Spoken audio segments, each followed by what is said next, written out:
mahabbah. Dasarnya adalah kecintaan kepada Allah. Maka kalau di dalam kita beribadah kepada Allah, ya landasannya adalah mahabbah, insya Allah perintah yang kita lakukan, larangan yang kita hindari, itu akan bisa kita jalani dengan sepenuh hati, tidak merasa terbeban, tidak merasa terkekang. Kenapa? Karena dasarnya ada cinta kepada Allah. Nah, untuk cinta kepada Allah ini memang memerlukan proses yang cukup panjang, karena cinta ini tumbuh berangkat dari ma'rifah, dari kita mengenal Allah Subhanahu wa ta'ala. Bagaimana akan tumbuh rasa cinta kepada Allah kalau kita tidak mengenal siapa Allah, kita tidak mengetahui siapa Allah Subhanahu wa ta'ala. Untuk itulah Allah Subhanahu wa ta'ala mengutus Nabi kita Nabi Muhammad sallallahu alaihi wasallam sebagai rasulnya, sebagai utusannya untuk mengenalkan dirinya kepada para makhluk, ya, bahwasanya Allah adalah zat yang menciptakan kita, menciptakan alam semesta penuh dengan kasih sayang. Dia pula yang memberikan rezeki kepada kita, memberikan karunia kepada kita, ya, kemudian semua perintah-perintah pasti di situ letak ada manfaatnya, dan begitu juga larangan-larangan itu kesemuanya adalah bentuk kasih sayang Allah kepada kita kesemuanya. Maka kalau kita mengikuti tuntunan ajaran Nabi Muhammad sallallahu alaihi wasallam, ya, dan kemudian banyak menggali, mempelajari kajian-kajian atau ilmu-ilmu yang diajarkan oleh Rasulullah, maka insya Allah dengan sendirinya akan tumbuh kecintaan kita kepada Allah. Dan ketika kita cinta kepada Allah, maka Allah pun juga pasti akan melimpahkan kecintaannya kepada kita. Maka di sini dijelaskan oleh beliau, wa'lam anna man arafa Allah ahabbah. Ketahuilah sesungguhnya orang yang kenal Allah, yang makrifat kepada Allah, dialah yang pasti akan mencintai Allah. Artinya tidak akan mungkin datang mahabbah tanpa dasar cinta, ya. Nah, untuk mencintai Allah maka kita perlu banyak informasi tentang Allah. Orang yang paling kenal Allah adalah Nabi Muhammad sallallahu alaihi wasallam. Ya. Beliaulah yang paling tahu siapa Allah Subhanahu wa taala. Maka semua tuntunan-tuntunan yang beliau ajarkan itu kesemuanya cerminan dari makrifat beliau kepada Allah. Seperti beliau menyatakan bahwa innallaha yabsutu yadahu bil-lail liyatuba musii'un nahar wa yabsutu yadahu bin nahar liyatuba musii'ul lail. Ini informasi dari Nabi Muhammad tentang Allah. Allah itu dengan kasih sayangnya membentangkan, membukakan tangannya selebar-lebarnya, memberikan kesempatan kepada kita selebar-lebarnya di malam hari agar para pendosa di siang hari bertaubat kepada Allah. Begitu juga di siang hari Allah bukakan pintu rahmatnya seluas-luasnya agar mereka yang berdosa di malam hari punya kesempatan untuk bertaubat di siang hari. Ya. Jadi ini informasi dari Nabi Muhammad tentang siapa Allah.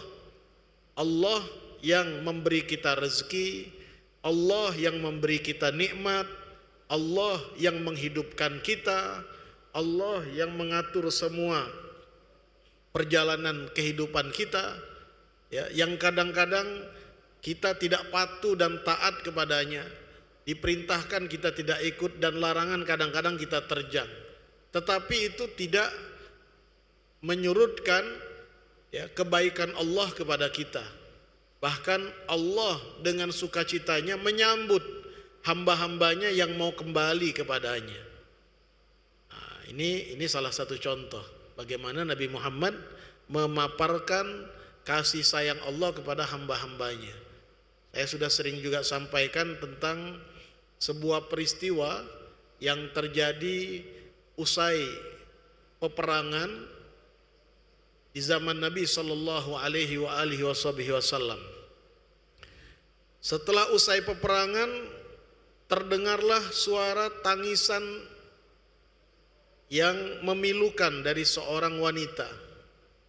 Setelah ditelusuri, ternyata wanita ini menangis karena dia kehilangan anaknya, kehilangan bayinya.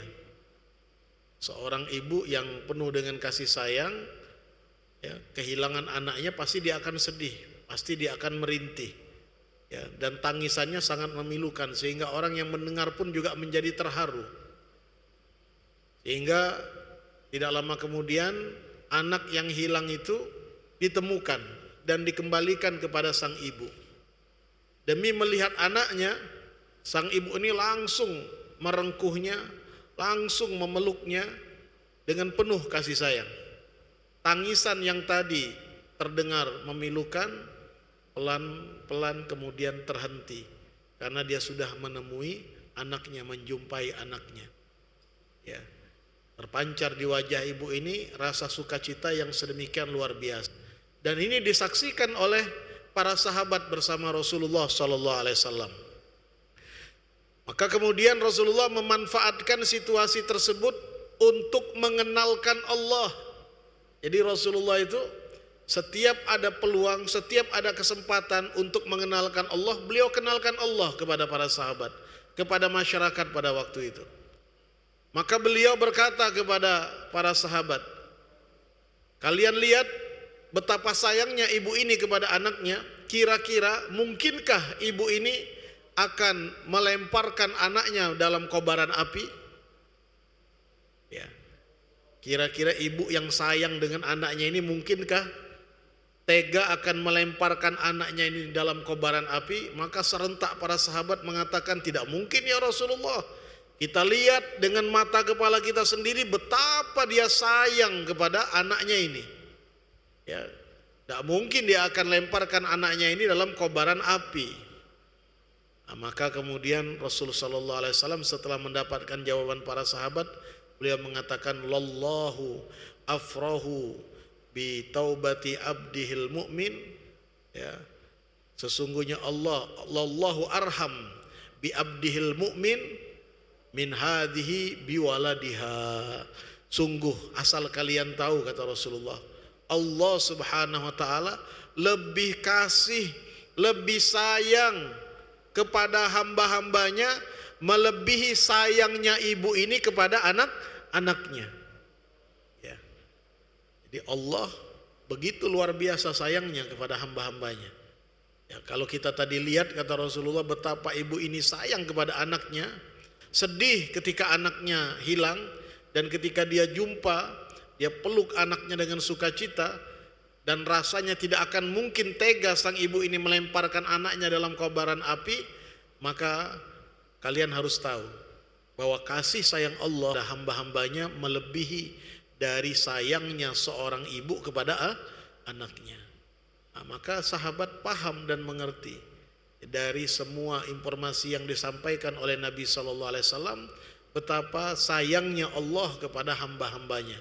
Dan kita ini kesemuanya adalah hamba-hamba Allah. Kita semuanya adalah ciptaan Allah. Kita semuanya ini adalah tanggungan Allah, ya. Dan tentunya kita kesemuanya mendapatkan perhatian dari Allah Subhanahu wa taala.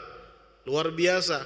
Allah Subhanahu wa taala memberikan kita rezeki, mewujudkan kita dari tidak ada menjadi ada, ya, memberikan kita kesempatan untuk hidup, memberikan kita nikmat yang begitu berlimpah.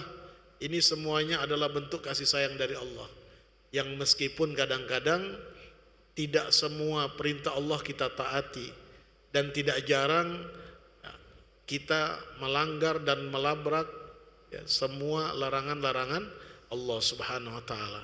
Ya, ini cerminan kasih sayang Allah kepada hambanya. Maka cara yang paling cepat untuk bisa menumbuhkan cinta kepada Allah adalah mengenali Allah. Bagaimana cara mengenali Allah?